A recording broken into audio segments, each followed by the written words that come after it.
Hey everybody, how's it going? Dr. John Schmidt, always on call. I'm in my home gym here today. I'm going to walk you through a shoulder workout that I do. I had a shoulder surgery in 2018. I had a really bad rotator cuff tear. My supraspinatus broke and separated. So I have 3 anchors in my left shoulder. I have a cadaver graft. They cut 1 centimeter off of my clavicle, did a subacromial decompression, repaired my labrum, a whole bunch of stuff. So it was a long recovery afterwards. Now, if you go back, you'll see some videos right after I had the surgery. I hope it's helpful tips for you if you're having a shoulder surgery. In either case, my shoulders are really, really stable. They feel great. I have no more shoulder pain. Now, I don't think it's as strong and as powerful as it was before I had the shoulder surgery, but they're highly functional and I'm doing really well. So today, we're going to run you through an EMOM exercise. You basically just need a kettlebell every minute on the minute. So that'll be, you've got 60 seconds to complete each segment. We're going to do 5 rounds of this, so a total of 30 minutes. I'm going to give you the tutorial, and I'll catch up with you when I'm done. Thanks. This is one of my favorite shoulder rehab exercises. This is the Kettlebell Halo. You can do it standing or sitting. You're probably going to want lighter weight. This is a 50-pounder, but I've worked up to it. So basically what you're going to do is stabilize your core, and then you're going to move the kettlebell behind your head, nice controlled pace, bring it back around to the starting position, and we're going to go again. And if you'll notice, I've got the kettlebell flipped upside down. So I will typically do this probably 8 or 10 times to each side to complete my set. It really hits all the rotator cuff muscles and it helps with scapular mobility. All right, next up on my list of some of my favorite exercises for shoulder rehab is the barn door press. So as you can see, this is already straining me, just keeping the kettlebells up in place. It hits all 3 heads of the delt, which is great.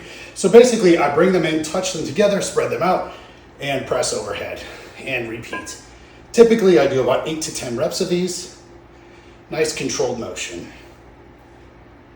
All right, typically after I do the barn door presses, I'm still in this racked position. So I just roll straight into a racked squat. So same thing, you're really working your delts here. Nice deep squat position. I go below knees, come up, pinch your butt, drive your heels through the floor.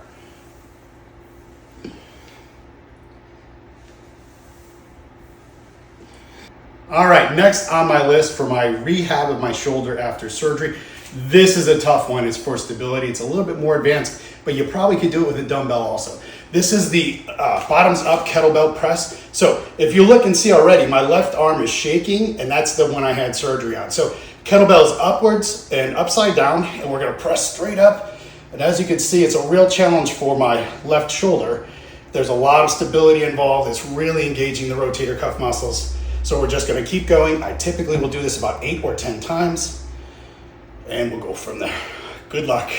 Next is an old one, but it is the kettlebell version of the upright row. So we'll start in the lowered position with the kettlebell, and I'm gonna nice and easy raise it up to my chin almost. See how my elbows are higher than my hands, and repeat. This is gonna load up your traps. It's gonna load up your delts. And it works the rotator cuff muscles a bit too if you get those elbows nice and high. And now this one is the overhead march. So we're gonna press the kettlebell overhead, keep it straight, legs up nice and high. I typically will do either 30 seconds or about 50 steps. So I was trying to get my knees at least as high as my belly button. You really stabilize your core. It really works your rotator cuff muscles for the stability component, as well as your delts. All right, and finally we'll do an oldie but a goodie. This is the kettlebell version of shrugs. So basically, I'm just trying to get my shoulders to my ears or as close as I can, pulling it straight towards my body in a straight line. Don't arch too forward, don't lean too far back, and just go. I use these for burnout at the end. I'll do as many as I can usually, maybe sometimes 20 or more. All right, so I'm done. Today I did what's called an EMOM, every minute on the minute. You can see I made it in just under 30 minutes. So that was 6 exercises, the 6 that I posted on there. 5 rounds apiece, and I don't take breaks. So every minute I must start a new exercise. So if it takes me 50 seconds to do that portion of the set, then I only have 10 seconds rest rolling into the next one.